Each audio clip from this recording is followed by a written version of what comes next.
Hello music makers, welcome back to Make the Music, and today we're starting a new series where we're going to mix a song from the very start to the very finish.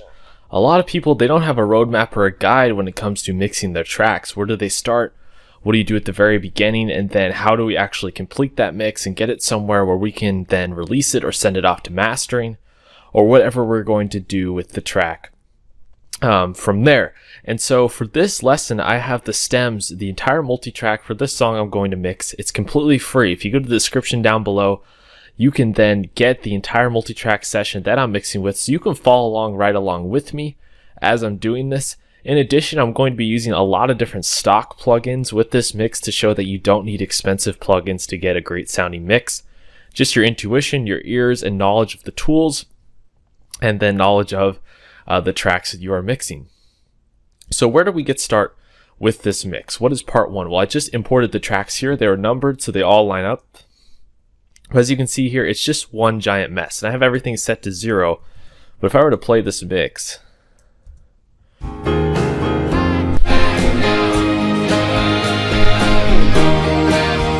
right, nothing's balanced, nothing's EQ'd. It's just all center panned, right? And that's okay.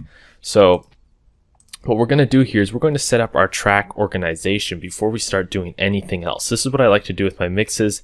Color code things, get the tracks organized so I know where I'm starting from with my mix. Because if you just start looking at these tracks and trying to balance them, it's just not going to work. I like to bust things out, organize them to different sections so I know what I'm dealing with. This would be my step one. So if you have a template, sometimes you can have this set up to begin with, but I'm just going to assume that maybe you don't have a template and you're just going to get started with this mix as if you just imported the multi-tracks. So here's what I like to do. I like to organize by instrument. I like to organize by instrument type. So I have some drums here, bass guitar. I got some electric guitars, some cleans, some different piano and extra stuff, some acoustics, and some vocals. And so here's the first thing I'm going to do.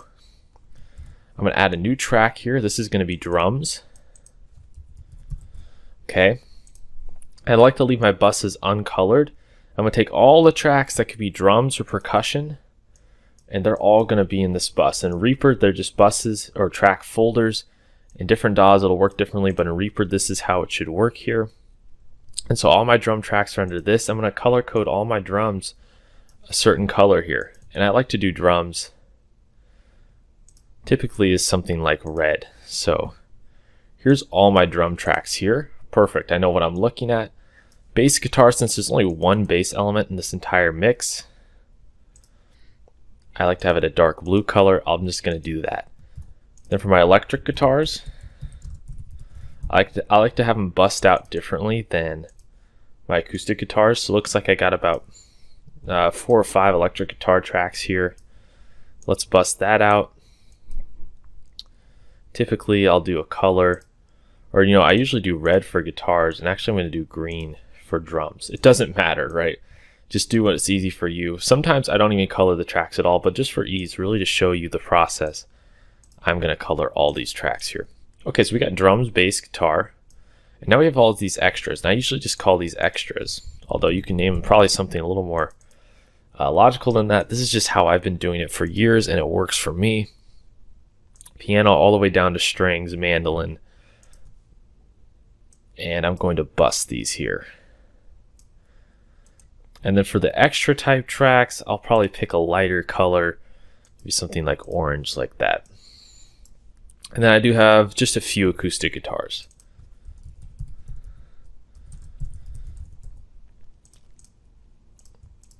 I'm actually going to put those up with the electrics up here. I'm going to do just a different shade of red, so something like this. Okay, my acoustic guitars here, so I'm coloring these all out. And now for vocals. I like to have one main vocal folder, and then one for leads, and then one for backups. So lead vocal. As you can see here, there's a lead vocal for the verse, and there's a lead vocal for the chorus. So I'm going to put those under leads here, and then I'm going to put the backups as something else. Backup Vox. So you can see we're not even mixing yet, but really getting your tracks organized like this is just gonna, it works so well in the long run for you and really help you when you get to mixing, knowing what you're looking at here. And so for lead vocals, I usually do like a color like this, doesn't really matter. And then for these background vocals here, I'm going to color it like this.